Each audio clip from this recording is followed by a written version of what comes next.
Hey, soldiers, we're looking at a truck apocalypse in America. We're going to see higher inflation for everything from food, clothing, everything in between because of what's going on in the trucking industry. They've got several issues going on that we're going to delve into. Three key issues that are going on in that industry right now that is going to shrink the capacity or shrink the supply of drivers that are able to deliver this freight, pick it up and deliver it. And whenever there is a shortage of something, of course, if the demand stays the same or increases, and of course, we're going to get higher prices.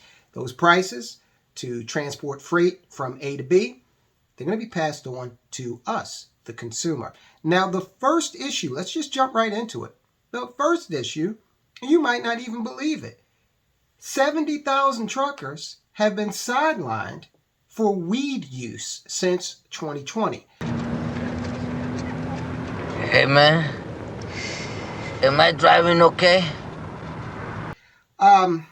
Many believe that the drug test policy is unreliable and unfair. If you live in a legal marijuana state and your doctor prescribes medical marijuana, you can use cannabis without fear of legal ramifications, unless your employer tests for cannabis as part of its drug screening policy. That's the unfortunate situation for truckers in 2022. This is coming out of greenentrepreneur.com. I wouldn't say it's unfortunate at all. I mean, you're out there on the highways and byways of America, which we all drive every single day. And I'm sorry, I don't want to be impaired with alcohol or drug use when I'm driving a car. And I certainly don't want someone who's operating an 80,000 pound rather, when fully loaded vehicle. I don't want them. That's not unfortunate at all. I don't want them impaired at all. And look, if you like to indulge in marijuana, hey, great. Knock yourself out. I've never believed it should be illegal in the first place. However, sure, your employer can say no. You can't be operating on somebody, driving a big rig, or flying an airplane, or taking care of kids if you're under the influence. Come on, that's just reasonable. According to the Department of Transportation, 70,872 truckers, it's a lot of truckers, have tested positive for marijuana use since 2020. That's roughly 10% of the trucker population in America. And in just the first 3 months of 2022, 10,276 truckers failed drug tests because of marijuana use.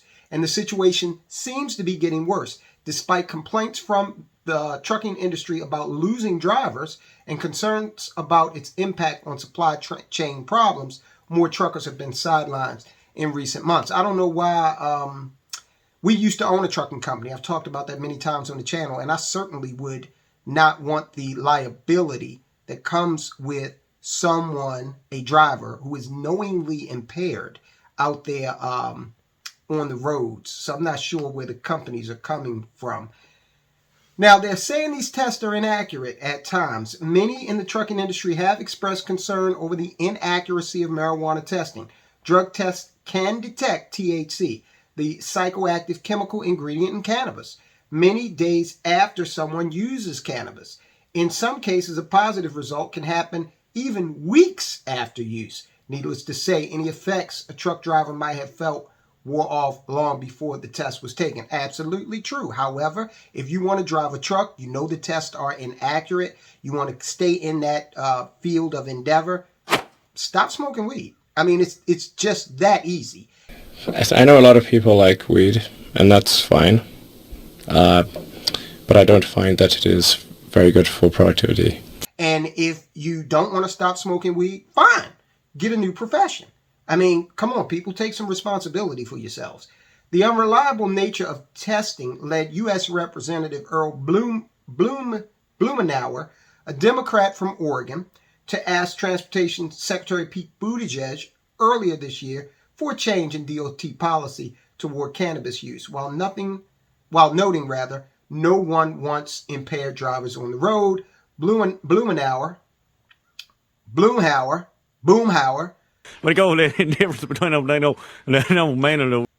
pointed out that the current level of sophistication in drug tests is lacking. And again, that may be so. However, they're not saying that it's giving you false positives. They're just saying that it continues to detect it long after use. That doesn't sound inaccurate to me at all. I would prefer I-95 be filled with a bunch of people who are focused. Absolutely. My wife and I had a bad accident on the New Jersey Turnpike. It's actually a wonder we survived. We weren't even injured that bad, okay? In any event, it did not involve a tractor trailer. I'll be in the interest of full disclosure. But it did involve someone who was impaired driving a car. So that's the first issue, okay? That's putting pressure on the trucking industry. That's going to increase prices for everything we buy, from gas. Gas is delivered to the station in a truck. CDL driver's license is needed for that. Here's the other thing. Fewer and fewer people want to take the job of being a tractor trailer driver. The trucking industry is so highly regulated that they've even got cameras inside of the trucks. And do I think that's needed? Look, I was an owner of a trucking company, and I would have never done that. There are other ways to ensure compliance. But I'm understanding that Amazon has cameras in some of their trucks to the extent where, if you curse, they've got a problem with that. That's rather draconian and has nothing to do with safety. So these are the pressures that truckers are starting to say, you know what, it's not worth it. I'm out here with, again, an 80,000 pound load. I'm out here, I've got to deal with making sure I'm operating absolutely safely. And a lot of people play dumb tricks with trucks. They cut them off, they do stupid stuff like that. So a trucker has to always it's got to be a stressful position to be behind that wheel, especially for long stints. In April, Walmart made headlines by announcing that it will pay its private fleet truck drivers as much as $110,000 in their first year with the big box retailer. The median pay for big rig drivers in 2021 was $48,310, or about $23 an hour, according to the Bureau of Labor Statistics. So Walmart is saying, hey, we need these truck drivers. And there's a shortage of truck drivers because people don't want to be truck drivers. And some of the truck drivers have been busted and sidelined for marijuana use. So we've got to hike this pay up. Okay, you see what I'm talking about? So we got to hike this pay up so that we can attract them. Who do you think is going to ultimately pay for that downstream? You, when you go to Walmart.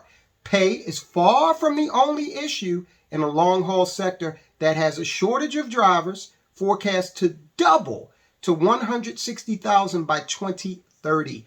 Competition from e-commerce, retirements, and difficulty attracting new workers and female workers are big issues. Okay, so I have known a lady trucker or two, but it doesn't seem that that's something they gravitate toward. It is, especially if you're long haul, it's pretty challenging. You got to be a free-spirited type person. Okay, you're away from home a lot. Okay, so that can be taxing on anyone. All right, so the American Trucking Association, they reported a shortage of 80,000 drivers last year, an all-time high that could reach 160,000 again by 2030. The solution, the ATA said, is to recruit 1 million drivers over the next decade.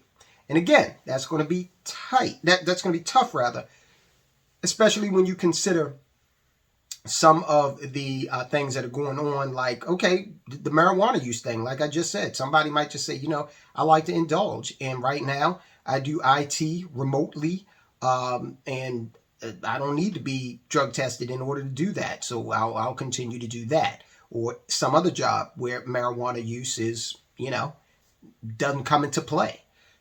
You could have someone who just says, hey, you know what, that looks good, but I don't want to be out there on the highways and byways responsible for the lives of many, many other people on a daily basis. Okay, the last factor in this cornucopia of issues the trucking industry is facing, last factor is California's AB5. Now, back in the height of the summer, a court, they lifted an injunction and allowed AB5 to proceed. Now, basically what AB5 does is it says that if you're an independent owner-operator, you will be prohibited from picking up loads in California or dropping them off.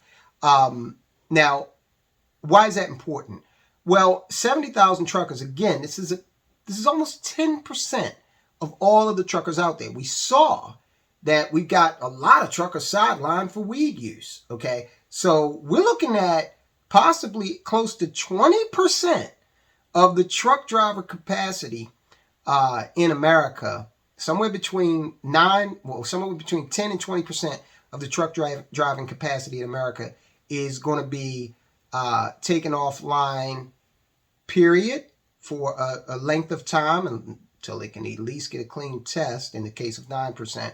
And another 70,000, 9%, are going to be prohibited from going into a state that produces a lot of things, okay? First of all, there's the port where things come in from China. They land in LA, and then the trucks come pick them up and take them all over the country. There's a lot of produce that's produced in California. So this is going to be pretty interesting. The California Truckers Association is warning that 70,000 independent truck owner-operators will be taken off the road in California. Again, this was back in July.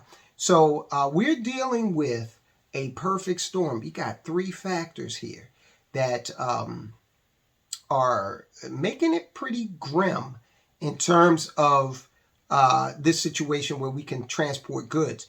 Now, we always want to try to find a silver lining in this, especially where an investment is concerned, and it may be time for us, or if you're so inclined, to look into these companies that are trying to automate trucking.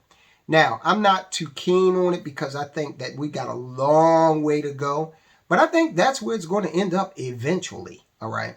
I know Elon Musk is trying to do something with a truck. Nikola, I don't know where they're at. The CEO is under federal indictment. I don't know. But it may warrant some sort of further investigation to see if there are alternatives and technologies out there. If people are leaving the business, it's still got to be done, right? So if there are technologies out there that are going to take up the slack, I don't see it happening in the next 5 years. We might start to see it in the next 10 years, because the first time one of these rigs has a terrible accident and someone loses their life, that's going to be a setback, to say the least. Okay, guys, so we just took a look at what's going on in the trucking sector, an all-important sector within the transportation industry. Right now, I want you to take a look at this video because we're talking about indicators that the economy is slowing down, okay? We can't go by CNBC and all of these people that are just towing the line from the White House saying that we're not in a recession. Yeah, not only are we, but we might be going deeper into one based on these factors that we cover in this particular report. So check it out, guys. I'll talk to you soon.